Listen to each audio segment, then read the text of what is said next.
فأعوذ بالله من الشيطان الرجيم. بسم الله الرحمن الرحيم. وسارعوا إلى مغفرة من ربكم وجنة عرضها السماوات والأرض أعدت للمتقين. ہر قسم کی حمد و ثنا، کبریائی، بڑائی اللہ وحدہ لا شریک کی ذات کے لیے، جو اکیلا ہی اس کائنات کا خالق و مالک ہے. لاکھوں کروڑوں درود و سلام سید الاولین، امام الانبیاء، فخر الانبیاء، سرتاج رسول جناب محمد رسول اللہ صلی اللہ علیہ وسلم کی ذات اقدس پر. بحیثیت مسلمان میں اور آپ اپنی زندگی میں نیک اعمال کرتے ہیں. جتنی اللہ توفیق دیتا ہے انسان اتنے نیک اعمال کرتا ہے.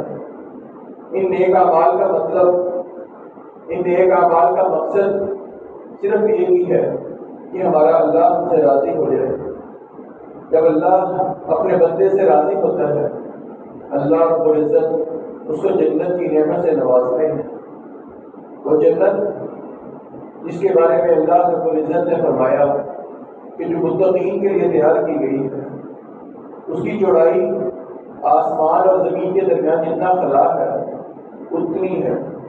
اور آقا علیہ السلام نے بھی فرمایا کہ اس جنت میں ایسی نعمتیں ہوں گی ما لا عین رأت، کسی آنکھ نے آج تک وہ نعمتیں نہیں دیکھی. ولا اذن سمعت، کوئی کان ایسا نہیں جس نے ان نعمتوں کے بارے میں سنا ہو کہ ایسی نعمتیں بھی ہو سکتی ہیں. ولا علی قلب بشر، انسان کے دل میں اس کا تصور بھی نہیں آ سکتا، خیال بھی نہیں آ سکتا کہ اللہ نے جو جنت میں نعمتیں جو نوازنا ہے وہ نعمتیں کیسی ہیں. اللہ رب العزت نے قرآن کریم میں مختلف مقامات پر جنت کا تذکرہ کیا اور جنت کا نقشہ کھینچا. کہیں فرمایا کہ جب انسان جنت میں داخل ہوگا، انسان کے آباء و اجداد، اس کے والدین، اس کے عزیز، اس کی بیوی، اس کے بچے اس کے ساتھ شامل ہوں گے، اگرچہ وہ نیک ہوں گے. اگر نیک ہوئے تو اللہ رب العزت پورے خاندان کو ایک ساتھ جنت میں داخل کرے گا. جنت میں داخلے سے پہلے دروازے کے اوپر اللہ رب العزت کے فرشتے کھڑے ہوں گے جو ان کو اہلاً و سہلاً کہیں گے، ان کو خوشخبری سنائیں گے کہ اللہ رب العزت نے جو تم نے دنیا میں رہتے ہوئے صبر کیا، جو اللہ کے لیے تم نے نیک اعمال کیے، اللہ نے اس کا بدلہ دیا. آج ہمیشہ ہمیشہ تم جنت کے مالک بن جاؤ گے. وہ جنت کہ جس میں جانے کے بعد انسان کو کبھی تھکاوٹ محسوس نہیں ہوگی، انسان کو کبھی کوئی پریشانی، کوئی بیماری، نیند کا غلبہ یا قضائے حاجت تک کی انسان کو نوبت نہیں آئے گی. وہ جنت کہ جس کے بارے میں آقا علیہ السلام نے بھی فرمایا اور اللہ رب العزت نے کئی مقام پر فرمایا کہ انسان تختوں پر بیٹھا ہوگا، ریشمی لباس پہنے اس کے پاس ایسے نوجوان ہوں گے جو اس کی خدمت میں معمور ہوں گے کہ انسان کو دیکھے گا تو گویا محسوس کرے گا کہ یہ تو ہیرے ہیں جو بکھرے پڑے ہیں. اللہ ان نوجوانوں کو خدمت کے لیے معمور فرمائیں گے. اللہ رب العزت ایسی بیویوں سے انسان کو نوازیں گے جو بہت شرمیلی، بہت خوبصورت ہوں گی، وہ انسان کی خدمت کریں گی. اللہ رب العزت موٹی آنکھوں والی حوریں عطا فرمائے گا جو انسان کی خدمت کریں گی اور جن کے بارے میں فرمایا کہ ان کا رنگ اس قدر سفید ہوگا، اس قدر ان کا جسم حتیٰ کہ پنڈلی کا اندر والا ماس بھی نظر آ رہا ہوگا. اور اس کے حسن کے بارے میں کیا کہنے کہ آقا علیہ السلام نے فرمایا اگر جنت کی عورت ایک مرتبہ آسمان سے دنیا کی طرف جان گرے، مغرب سے مشرق سے لے کر مغرب تک تو سارے کا سارا خلا روشن ہو جائے، اس کی خوشبو اس قدر زیادہ ہوگی کہ پورا فضا معطر ہو جائے. اللہ رب العزت نے یہ بھی انعامات دیے کہ آقا علیہ السلام نے فرمایا جب انسان جنت میں داخل ہوگا اس کی مہمان نوازی کے لیے سب سے پہلے مچھلی کے جگر کا جو زائد حصہ ہوگا اس کو وہ پیش کیا جائے گا. اس کے بعد وہ بیل جو جنت کے ارد گرد وہاں سے اپنا چارہ لیتا تھا اس بیل کو ذبح کیا جائے گا. اس سے انسان کی مہمان نوازی کی جائے گی، اور سلسبیل نہر جو چشمہ اللہ رب العزت نے جنت میں رکھا ہے اس کے ساتھ اللہ رب العزت انسان کی مہمان نوازی فرمائیں گے۔ اس کے بعد آقا علیہ السلام نے یہ بھی فرمایا جنت کے 8 دروازے ہیں جن کے کچھ نام بھی بیان فرمائے۔ باب الریان جو روزہ رکھنے والے ہیں ان کو اللہ رب العزت اس دروازے سے داخل فرمائے گا۔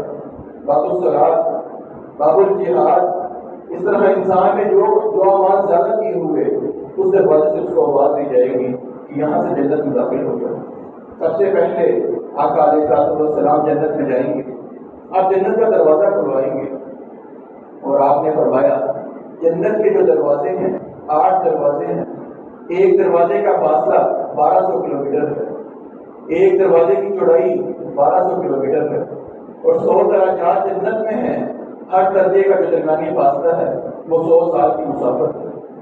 یہ وہ انعامات ہیں جو اللہ رب العزت انسان کو جنت میں جانے کے بعد فرمائیں گے، اور ان انعامات کے بعد بھی فرمایا کہ وہ انعامات تو ایسے ہیں کہ اس کے بڑھ کر وہ انعامات بھی ہیں جو آقا علیہ السلام نے بیان نہیں فرمائے، کہا انسان اس کا تصور نہیں کر سکتا۔ وہ انعامات اللہ رب العزت انسان کو جنت میں جا کر عطا فرمائیں گے۔ لیکن یہ اعمال، یہ خوش نصیب وہ لوگ ہیں جو دنیا میں رہتے ہوئے اللہ رب العزت پر ایمان لے آئے، ایمان لانے کے ساتھ ساتھ نیک اعمال کیے، اپنے آپ کو برائی سے بچایا، ہمیشہ یہی کوشش کی کہ میں نیکی کے کام میں اپنے آپ کو مصروف رکھوں۔ آقا علیہ السلام نے کچھ اعمال بھی ایسے بیان فرمائے کہ جو اعمال بظاہر انسان کو آسان لگتے ہیں، بظاہر معمولی سے لگتے ہیں، لیکن اس کا اجر اللہ رب العزت جنت کے سوا کچھ نہیں کرتا۔ آج چند ایسے اعمال کا تذکرہ کریں گے اس دعا کے ساتھ کہ اللہ رب العزت وہ اعمال ہمیں بجا لانے کی توفیق عطا فرمائے، اور ہمیں اللہ رب العزت جب ہماری روح اس دنیا سے نکلے، ہمارے جسم سے ہماری روح نکلے، تو اللہ رب العزت ہمارا نام ان لوگوں میں شامل فرما دے جن کو اللہ رب العزت جنت میں داخلہ کرے۔ آقا علیہ السلام نے فرمایا آسان سا عمل ہے کہ جو شخص وضو کرتا ہے، ما من مسلم یدع اللہ فیحسن الوضوء، بہترین وضو کرتا ہے، اپنے وضو کے اعضاء کو اچھی طرح دھیان سے دھوتا ہے، سنت کے مطابق وضو کرتا ہے، ثم یقوم، پھر وہ کھڑا ہوتا ہے، فیصلی رکعتین، صرف 2 رکعتیں پڑھتا ہے، مقبل علیہما بقلبہ ووجہہ، لیکن ان 2 رکعت میں دنیا کے بارے میں بالکل نہیں سوچتا، اس کے خیالات بالکل پاک ہیں، صرف اللہ کی رضا کے لیے نماز پڑھتا ہے، اپنے دل کو، اپنے جسم کو اللہ کی طرف متوجہ کرتا ہے، اللہ سے کلام ہوتا ہے۔ فرمایا الا وجبت لہ الجنہ، یہ 2 رکعتیں ادا کر کے نماز سے فارغ ہوتا ہے، اللہ رب العزت اس کے لیے جنت کو واجب کرا دیتے ہیں۔ صرف 2 رکعتیں انسان خلوص نیت کے ساتھ، دل کے ارادے کے ساتھ، اور دل کو اللہ کی طرف متوجہ کر کے پڑھے، اللہ رب العزت جنت عطا فرما دیتے ہیں۔ اسی روایت میں جو کہ صحیح مسلم کی ہے، آپ نے یہ بھی فرمایا جو شخص وضو کرتا ہے، وضو کرنے کے بعد یہ دعا پڑھتا ہے اشہد ان لا الہ الا اللہ وان محمدا عبد اللہ ورسولہ، یا اشہد ان لا الہ الا اللہ وان محمدا عبد اللہ ورسولہ، اللہ کا بندہ کہہ دے یا اللہ کا رسول کہہ دے۔ فرمایا اللہ رب العزت اس کے لیے جنت کے 8 دروازوں کو کھول دیتا ہے، جس دروازے سے چاہے انسان جنت میں داخل ہو سکتا ہے۔ اس کے ساتھ دوسری روایت میں آپ نے فرمایا اللہم اجعلنی من التوابین واجعلنی من المتطہرین، وضو کے بعد یہ دعا پڑھنی چاہیے۔ اور تیسری روایت میں فرمایا کہ وضو کے بعد سبحانک اللہم وبحمدک اشہد ان لا الہ الا انت استغفرک واتوب الیک، یہ دعا پڑھنی چاہیے۔ یہ 3 دعائیں جو کہ مختلف احادیث میں ہیں، تینوں کی اپنی اپنی فضیلت ہے۔ ہمیں کوشش کرنی چاہیے کہ اکثر طور پر تینوں دعاؤں کو ملا کر پڑھا جائے تاکہ تینوں کی فضیلت کو پا لیں۔ تیسرا عمل جس سے جنت میں داخلہ ممکن ہو سکتا ہے، آقا علیہ السلام نے فرمایا جو شخص آیت الکرسی کی تلاوت کرتا ہے، من قرأ آیت الکرسی دبر کل صلاۃ، فرض نماز ادا کی، فرض نماز کے بعد جو مصنون اذکار کیے آقا علیہ الصلوۃ والسلام نے بیان فرمائے، اس کے اندر آیت الکرسی بھی ہے۔ فرمایا جو شخص اس کو معمول بنا لیتا ہے، فرض نماز کے بعد ہمیشہ آیت الکرسی پڑھتا ہے، فرمایا لم یمنعہ من الجنۃ الا ان یموت، صرف جنت میں جانے کے لیے ایک رکاوٹ ہے، وہ یہ انسان کی زندگی ہے۔ یہاں سے انسان کی روح نکلے گی، اللہ رب العزت اس کو جنت میں داخلہ نصیب فرما دیں گے۔ جنت میں جانے کا عمل ایک یہ بھی بیان فرمایا، جب ایک شخص نے سوال کیا ای شیء ویوجب الجنہ، آقا کون سا ایسا عمل ہے کہ جس کو میں اختیار کر لوں جنت میرے لیے واجب ہو جائے؟ آپ نے فرمایا علیہ کا بھی حسن کلام، اچھی گفتگو کیا کرو، اور دوسری بات میں فرمایا اپنا اخلاق اچھا کر لو۔ اچھی گفتگو کرنا، ہر ایک کے ساتھ اچھے اخلاق سے پیش آنا، چاہے گھر کے معاملات ہوں، دفتری معاملات ہوں، انسان اچھے اخلاق سے پیش آئے۔ انسان اپنے آپ کو اس قدر بنا لے کہ لوگ اس سے بات کریں تو اچھا محسوس کریں، اس سے بات کرتے ہوئے ڈرے نہیں، بلکہ اخلاق کے بارے میں دوسری بات میں فرمایا انسان کا اگر اخلاق اچھا ہو جائے تو اللہ رب العزت اس کو وہ اجر عطا کرتے ہیں جو دن کے وقت روزہ رکھنے والے کو اور رات کو قیام کرنے والے کو ملتا ہے۔ ایک شخص دن کے وقت روزہ رکھتا ہے، 12 سے 15 گھنٹے بھوک اور پیاس برداشت کرتا ہے، پھر رات کو اٹھ کر قیام کرتا ہے، یہ جو مشقت برداشت کرتا ہے، ایک اچھے اخلاق والے کو صرف اچھے اخلاق کی وجہ سے اللہ رب العزت اس کا درجہ عطا فرما دیتے ہیں۔ اور ساتھ فرمایا کہ بذل الطعام، لوگوں کو اللہ کی رضا کے لیے کھانا کھلایا کرو، یہ بھی ایسا عمل ہے جو جنت کو واجب قرار دیتا ہے۔ اور عورت کے بارے میں فرمایا کہ جو خاص طور پر عورتوں کے لیے عمل کہ جنت میں جانا ایک شادی شدہ عورت کے لیے بہت آسان فرما دیا۔ آپ نے صرف 4 اعمال بیان فرمائے، ایک عورت یہ 4 اعمال کر لے جنت میں داخلہ نصیب ہو جائے گا۔ اذا صلت المرأة خمسها، 5 وقت کی نماز ادا کر لے، وصامت شہرها، رمضان کے روزے رکھ لے، وصامت شہرها واطاعت بعلها، اپنے خاوند کی اطاعت کرے، وحسنت فرجها، اپنی شرمگاہ کی حفاظت کرے، اپنے خاوند کے علاوہ اپنی عزت کی حفاظت کرے کہ خاوند کی غیر موجودگی میں کسی سے کے ساتھ بات نہ کرے، خاوند کی اجازت کے بغیر کہیں بھی سفر نہ کرے، خاوند کی اطاعت کرے، خاوند اگر روکتا ہے اس کی بات کو مان لے، صرف 4 عمل کر لے، نماز ادا کرنی ہی کرنی ہے، روزے فرض ہیں، اپنی شرمگاہ کی حفاظت کرنی ہی ہے، صرف خاوند کی اطاعت کو ساتھ شامل کر لے۔ فرمایا قیامت کا دن ہوگا، اللہ رب العزت فرمائیں گے جا جس دروازے سے جنت میں جانے چاہتے ہیں چلی جا، 8 دروازے اس کے لیے کھول دیے جائیں گے۔ جنت میں جانا عورت کے لیے کتنا آسان ہوگا۔ اور کاروباری معاملات کے بارے میں آقا علیہ الصلوۃ والسلام نے ایک شخص کا تذکرہ کیا کہ ایک شخص جس کو اللہ نے جنت میں داخلہ نصیب فرما دیا، اس کا کوئی خاص عمل نہیں تھا، کوئی بہت تہجد گزار، کوئی بہت عبادت گزار نہیں تھا، بلکہ صرف یہ عمل تھا کہ کان رجلا سهلا مشتریا، کوئی چیز خریدتا اس وقت آسانی کرتا، کوئی چیز بیچتا اس وقت آسانی والا معاملہ کرتا، کوئی فیصلہ کرتا آسانی کے ساتھ نرمی والا معاملہ کرتا، نہ اپنے چیز کا مطالبہ کرنا ہوتا پھر بھی نرم رویہ رکھتا۔ اس کی مثال دیکھیں، آج ہم کسی سے سبزی لینے جائیں، ہمیں نظر آ رہا ہو وہ بیچارہ پریشان ہے، تنگ دست ہے، اگر کوئی چیز کے 50 روپے بنتے ہیں اس کو 100 روپیہ دے کر آ جائیں، 60 روپے دے دیں، 10-20 روپے زیادہ دے دیں، آپ کا کچھ نہیں جائے گا۔ اللہ رب العزت آپ کے مال میں وہ برکت عطا فرمائے گا جو آپ نے سوچا نہیں ہوگا۔ وہ شخص جو سفید پوش ہے کسی کے آگے ہاتھ نہیں کرتا، جب آپ اس کو یہ رقم دیں گے اس کے دل سے جو دعا نکلے گی اللہ رب العزت ایسی دعا کو کبھی رد نہیں کرتا۔ وہ شخص کسی کے ساتھ معاملہ کرتا، کوئی چیز لینے جاتا 10 روپے زیادہ دے دیتا، کوئی چیز بیچنے لگتا 10-20 روپے کم کر کے چیز بیچتا، اپنی چیز کا مطالبہ کرتا پھر بھی نرمی والا معاملہ کرتا، اللہ نے اس عمل کے بدلے اس کو جنت کا داخلہ نصیب فرما دیا۔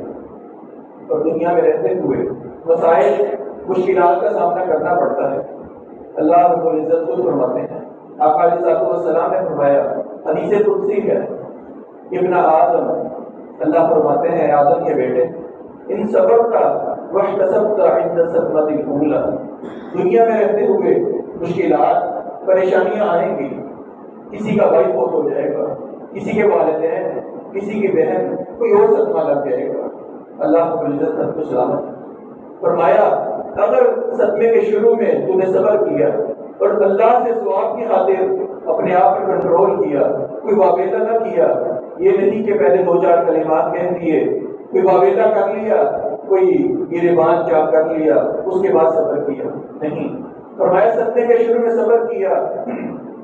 اللہ رب العزت فرماتے ہیں اس بندے کے لیے جب میں اجر دینے لگتا ہوں مجھے پسند نہیں کہ جنت سے کم اس کو میں اجر عطا فرماؤں، اس کا اجر صرف اللہ کے ہاں جنت ہے۔ انسان مشکلات پر صبر کر لے، اللہ رب العزت جنت کا وارث بنا دیں۔ آقا علیہ الصلوۃ والسلام نے توکل کا بیان کرتے ہوئے فرمایا کہ جو شخص اللہ پر توکل کر لے اللہ رب العزت اس بندوں میں شمار فرمائیں گے جس کا بغیر حساب کتاب جنت کا داخلہ ملے گا۔ آپ نے فرمایا میری امت سے 70,000 ایسے لوگ ہیں جن کو اللہ جنت کا داخلہ نصیب فرمائیں گے، اور جنت کا داخلہ بھی بغیر حساب کتاب کے نصیب فرمائیں گے، ان کا کوئی حساب نہیں ہوگا۔ فرمایا صحابہ نے پوچھا اللہ کے رسول وہ کون سے خوش نصیب ہیں؟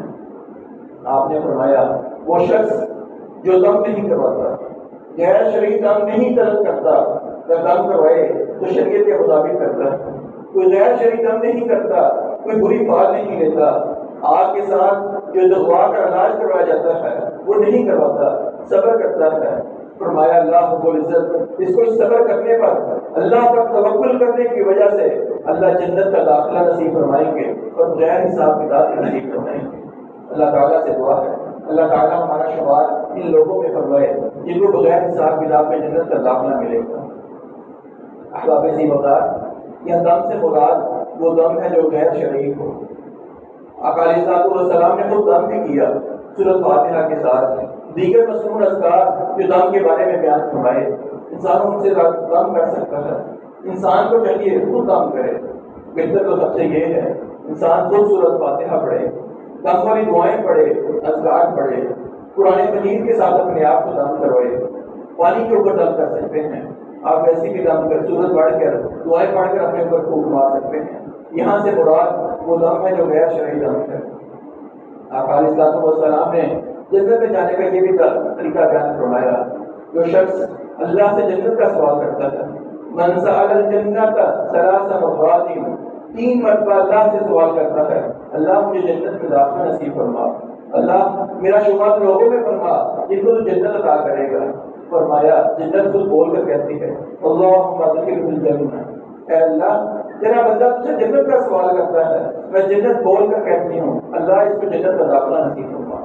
اللہم انا نسألک الجنہ، اللہم انا نسألک الجنہ، اللہم انا نسألک الجنۃ الفردوس۔ انسان کو کثرت سے جنت میں داخلے کی دعائیں کرنی چاہیے۔ اسی طرح دنیا میں رہتے ہوئے انسان کو دن میں 5 مرتبہ نماز پڑھنی ہے جو کہ انسان کے اوپر فرض ہے، لیکن آقا علیہ الصلوۃ والسلام کے صحابی بیان کرتے ہیں آپ نے فرمایا کہ جو شخص 12 رکعات نفل ادا کرتا ہے، من صلی فی یوم و لیلہ 16 رکعۃ بنی لہ بیت فی الجنہ، 4 رکعت ظہر سے پہلے ادا کرتا ہے جو سنتیں ہیں، 2 رکعت ظہر کے بعد، 2 رکعتیں مغرب کے بعد، 2 رکعتیں عشاء کے بعد، اور 2 رکعتیں جو فجر سے پہلے کی ہیں سنتیں، یہ 12 رکعات اس پر جو ہمیشہ کرتا ہے اللہ رب العزت نے فرمایا اللہ اس کے مقابلے میں جنت میں اس کا ایک گھر بنا دیتے ہیں۔ آج ساری عمر میں اور آپ اس کوشش میں لگے رہتے ہیں کہ ہم اپنا گھر بنا لیں، انسان کو پھر بھی کبھی کبھار اپنا گھر نصیب نہیں ہوتا۔ اللہ تعالیٰ سے دعا ہے اللہ تعالیٰ اس غربت کے دور میں، اس مہنگائی کے دور میں ہر شخص کو اپنی چھت نصیب فرمائے۔ اللہ رب العزت جو کم دست ہیں، پریشان حال ہیں، اللہ ان کی مدد فرمائے۔ لیکن جنت میں گھر بنانا کتنا آسان ہے، 12 رکعات سنت پر ہمیشہ اختیار کریں، اللہ رب العزت جنت میں گھر بنا دیں۔ ایک اور عمل جس کے ذریعے جنت مل سکتی ہے، جنت میں محل مل سکتا ہے، آپ نے 3 عمل بیان کروائے کہ جہاں جنت میں چاہتے ہو یہاں آپ کو گھر مل جائے گا، محل مل جائے گا، لیکن کچھ عمل کرنا ہے۔ آپ علیہ الصلوۃ والسلام نے فرمایا انا زعیم ببیت فی روضۃ الجنہ لمن ترک المراء وان کان محبا۔ جو شخص حق پر ہونے کے باوجود جھگڑے کے موقع پر اپنے آپ کو خاموش کرتا ہے، جھگڑا نہیں کرتا، کسی کے ساتھ لڑائی ہو گئی، پتہ ہے میں صحیح راستے پر ہوں، میں رائٹ پر ہوں، لیکن جھگڑا نہیں کرتا، جھگڑے کو چھوڑ دیتا ہے۔ آپ نے فرمایا میں محمد صلی اللہ علیہ وسلم جنت کے ایک کنارے پر اس کو محل کی ضمانت دیتا ہوں۔ وَبِبَيْتٍ فِي وَسَطِ الْجَنَّةِ لِمَنْ تَرِكَ الْكَذِبَ وَإِنْ كَانَ مَازِحًا۔ انسان مذاق میں جھوٹ کو بولنا چھوڑ دے، جھوٹ سے ایسی توبہ کرے کہ زندگی میں کبھی دوبارہ جھوٹ نہ بولے۔ اس چیز کی ضمانت آقا علیہ الصلوۃ والسلام نے دی کہ اگر انسان یہ عمل کر لے، اللہ رب العزت سے جنت کے درمیان میں ایک محل کی میں ضمانت دیتا ہوں۔ وَبِبَيْتٍ فِي أَعْلَى الْجَنَّةِ لِمَنْ حَسَنَ خُلُقُهُ۔ فرمایا جس کا اخلاق بہتر ہو جائے، جس کا اخلاق عمدہ ہو جائے، میں جنت کے اعلیٰ درجے پر اس کو جنت کی مبارکباد دیتا ہوں، جنت میں ایک محل کی خوشخبری سناتا ہوں، ضمانت دیتا ہوں۔ احباب ذی وقار، آج کے اس دور میں ہم اخلاق سے بہت دور تک جاتے جا رہے ہیں۔ انسان مالی معاملات میں پریشان ہوتا ہے، جس کی وجہ سے انسان اپنے اخلاق سے بھی ہاتھ دھو بیٹھتا ہے۔ انسان کبھی پریشان ہوتا ہے، کسی کے ساتھ کوئی معاملہ ہوتا ہے، انسان اس کے ساتھ برے اخلاق سے پیش آتا ہے، جبکہ اخلاق کے بارے میں بہت زیادہ روایات ملتی ہیں کہ اس کی فضیلت بہت زیادہ ہے۔ اللہ رب العزت آقا علیہ الصلوۃ والسلام کے ساتھ بھی اس شخص کو جنت میں داخل فرمائیں گے، آقا علیہ الصلوۃ والسلام کا پڑوس بھی نصیب فرمائیں گے جس کا اخلاق بہتر ہو گیا۔ آج ضرورت اس بات کی ہے کہ ہم وہ بہترین اخلاق اپنا لیں جو صحابہ کرام کا تھا۔ آج مجھے اور آپ کا راستے میں کوئی برا بلا کہہ دے، کوئی آنکھ دکھا دے تو میں اس سے بدلہ لیتا ہوں۔ آقا علیہ الصلوۃ والسلام ایک مرتبہ بیٹھے ہیں، ایک عرابی، ایک دیہاتی کا شخص آیا، اس نے آقا علیہ الصلوۃ والسلام کی گردن مبارک میں چادر کو ڈالا جو دھاری دار چادر تھی۔ آقا علیہ الصلوۃ والسلام کو کھینچتا ہے، آپ کے نشان پڑ جاتے ہیں، لیکن آقا علیہ الصلوۃ والسلام نے اس کو مسکرا کر دیکھا، اسے بدلہ تک نہیں لیا۔ ہم آقا علیہ الصلوۃ والسلام کا کلمہ پڑھنے والے ہیں، آپ سے محبت کرنے والے ہیں، ہمیں بھی چاہیے کہ آقا علیہ الصلوۃ والسلام کے اخلاق کے اس پہلو پر روشنی ڈالیں، ہم اخلاق اپنائیں جو آقا علیہ الصلوۃ والسلام کا اخلاق ہے، تاکہ اللہ رب العزت ہمارا خاتمہ ان لوگوں میں فرمائے کہ جن کو آقا علیہ الصلوۃ والسلام کا فروغ ملے گا۔ آقا علیہ الصلوۃ والسلام نے دنیا میں رہتے ہوئے ایک اور عمل بھی بتلایا جس سے جنت کا داخلہ مل سکتا ہے، بلکہ آقا علیہ الصلوۃ والسلام کا فروغ مل سکتا ہے۔ فرمایا انا وکافل الیتیم فی الجنہ ہکذا۔ آپ نے دو انگلیوں کا اشارہ کیا، ان دو انگلیوں کے اشارے سے فرمایا کہ میں اور یتیم کی کفالت کرنے والا جنت میں اس طرح ہوں گے۔ اور دوسری بات میں فرمایا جو شخص کسی یتیم کی کفالت کرتا ہے، کسی بیوہ کی مدد کے لیے کوشش کرتا ہے، صرف کوشش کرنے پر اللہ رب العزت اس کو جہاد میں شریک ہونے والوں کا اجر عطا کرتے ہیں۔ آج اس معاشرے میں جہاں غربت کا دور ہے، جہاں بے سہاروں کا کوئی سہارا نہیں، جہاں انسان غربت کی وجہ سے خودکشی کرنے پر مجبور ہو جاتا ہے، وہاں ہمیں چاہیے کم از کم جو مسکین لوگ ہیں، جو بیوہ عورتیں ہیں، جو یتیم بچے ہیں، ان کی کفالت اپنے ذمہ لیں۔ اگر اللہ نے دیا ہے تو کم از کم ان کی کفالت اپنے ذمہ لیں، تاکہ اللہ کے دیے ہوئے سے انسان خرچ کر سکے۔ اور انسان کو خرچ کرتے یہ کبھی نہیں سوچنا چاہیے کہ میں اس پر احسان کر رہا ہوں، بلکہ یہ سوچ رکھے کہ اللہ کا دیا ہوا ہے، اللہ کے راستے میں دے رہا ہوں۔ انسان اگر یہ سوچ رکھے، اللہ رب العزت انسان کو بہت زیادہ نوازتے ہیں۔ ایک اور عمل جس کے بارے میں آقا علیہ الصلوۃ والسلام نے بیان فرمایا کہ انسان اگر جہنم میں چلا گیا، یہ عمل اس کو جہنم سے نکال کر جنت میں داخلہ نصیب فرما دے گا۔ آپ نے فرمایا ان سورۃ من القرآن ان سورۃ من کتاب اللہ ہی 30 آیات، ایک سورت جس کی 30 آیات ہیں، وہ انسان کو اگر اس پڑھنے والے کو جہنم میں بھی چلا گیا، اس کو جہنم سے نکال کر جنت میں داخلہ نصیب فرما دے گی، حتیٰ کہ اللہ سے جھگڑا کرے گی، اللہ یہ شخص میری تلاوت کیا کرتا تھا، اس کو جہنم میں نہیں بھیجنا، جہنم سے نکال کر اس کو جنت میں داخلہ نصیب فرما دے گی۔ فرمایا وہ سورۃ الملک 29ویں پارے کی پہلی سورت ہے۔ جو شخص رات کو سونے سے پہلے اپنا معمول بنا لے اس سورت کی تلاوت کرنے کو، قیامت کا دن ہوگا یہ سورت پہلے قبر میں انسان کی مدد کرے گی، قبر کے بعد حشر والے دن انسان اگر خدا نہ خواستہ جہنم میں چلا گیا، جہنم سے نکال کر اس کو اللہ سے جھگڑا کر انسان کو جنت میں لے جائے گی۔ اس کے بعد دنیا میں رہتے ہوئے انسان کو اپنے کسی دوست کے ساتھ، کبھی عزیز کے ساتھ معاملے خراب ہو جاتے ہیں، جھگڑا ہو جاتا ہے، لیکن اس کی غیبت کرنا، اس کے پیچھے اس کی برائی بیان کرنا، یہ بہت کبھی بہت کبھی فیل ہے۔ اگر انسان کبھی دیکھے کہ مجلس میں بیٹھ کر کوئی شخص کسی کی برائی بیان کر رہا ہے، کسی کے بارے میں غلط الفاظ استعمال کر رہا ہے، انسان کو اس کی عزت کا دفاع کرنا چاہیے۔ اس کی عزت کے لیے انسان دوسروں کو چپ کروائے کہ یہ غیبت ہے، انسان یہ عمل کرے، اللہ رب العزت اس کو جنت کا داخلہ نصیب فرما دیتے ہیں۔ آقا علیہ الصلوۃ والسلام نے فرمایا من رد عن عرض اخیہ رد اللہ عن وجهه النار یوم القیامہ۔ ایک شخص مجلس میں بیٹھا ہے، وہاں کسی کی برائی ہوئی، اس نے دوسرے شخص کو خاموش کروایا کہ یار یہ غیبت ہے، پیٹھ پیچھے کسی کی برائی نہیں کرتے، کسی کے بارے میں بات نہیں کرتے، کسی کی عزت کا دفاع کرے گا، قیامت کا دن ہوگا، اللہ رب العزت اس کے چہرے کو آگ سے دور کر دیں گے۔ آگ سے دور کرنے کا مطلب اللہ اس کو جنت کا داخلہ نصیب فرما دیں۔ اسی طرح آقا علیہ الصلوۃ والسلام نے یہ بھی فرمایا کہ من یضمن لی ما بین لحییہ وبین رجلیہ اضمن لہ الجنہ۔ جو شخص دو چیزوں کی ضمانت دے، آقا علیہ الصلوۃ والسلام اس کو جنت کی ضمانت دیتے ہیں کہ دو چپڑوں کے درمیان کوئی انسان کی زبان ہے، فرمایا اس کی ضمانت مجھے دے دو، اس کے ساتھ برے اعمال نہیں کرو گے، بری بات نہیں کرو گے، کسی کی غیبت، کسی کو گالی نہیں دو گے، اور ساتھ اپنی شرمگاہ کی ضمانت دو، اس کا غلط استعمال نہیں کرو گے۔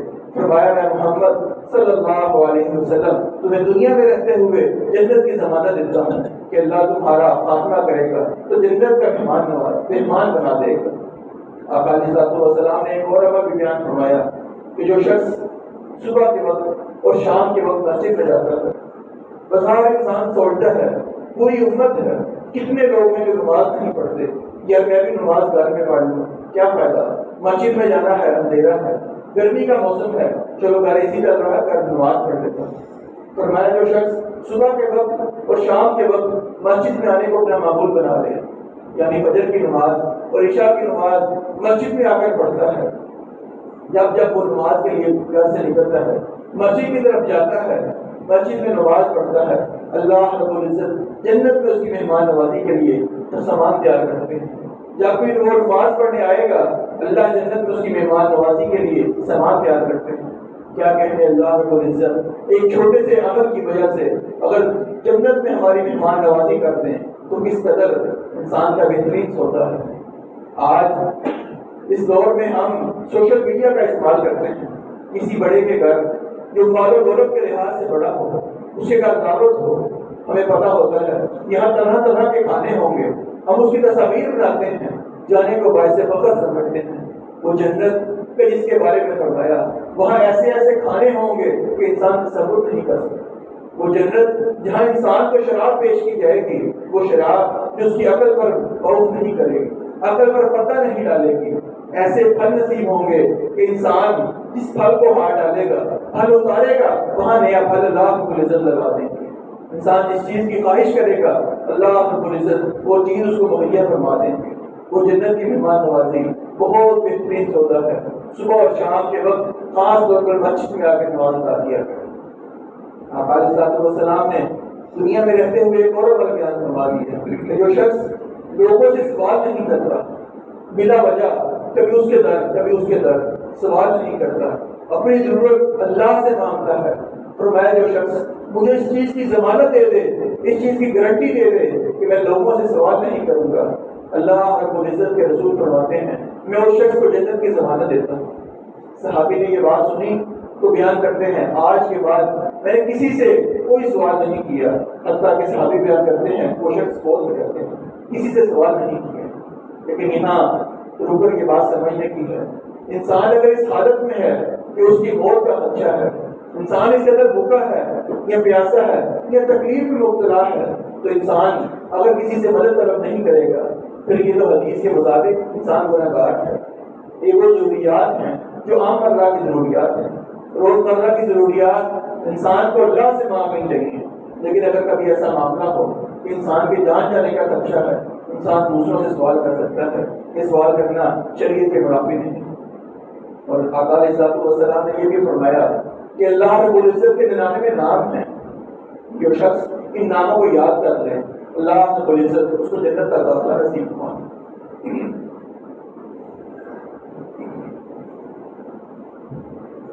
عمومی طور پر قرآن کریم کے شروع میں اللہ رب العزت کے نام دیے ہوتے ہیں. ہمیں چاہیے کہ روزمرہ کی روٹین بنائیں، کوئی 1 سے 2 نام آسانی سے جتنے یاد ہوں یاد کر لیں. ان ناموں کو یاد کر کے ان کے مفہوم پر غور کریں، اس کا مطلب سمجھیں. اللہ رب العزت کے جو نام ہیں ان کو غنیمت سمجھیں، ان کو یاد کریں، اس کو یاد کر کے اس کو پڑھنے کی روٹین بنائیں تاکہ انسان ان ناموں کو بھولے نہ. قیامت کا دن ہوگا، اللہ ان ناموں کے بدلے انسان کو جنت میں داخلہ نصیب کروا دیں. اسی طرح آپ نے فرمایا جو شخص مجھے 3 چیزوں کی ضمانت دے کہ وہ ان 3 چیزوں سے پاک ہوا، میں اس کو جنت کی ضمانت دیتا.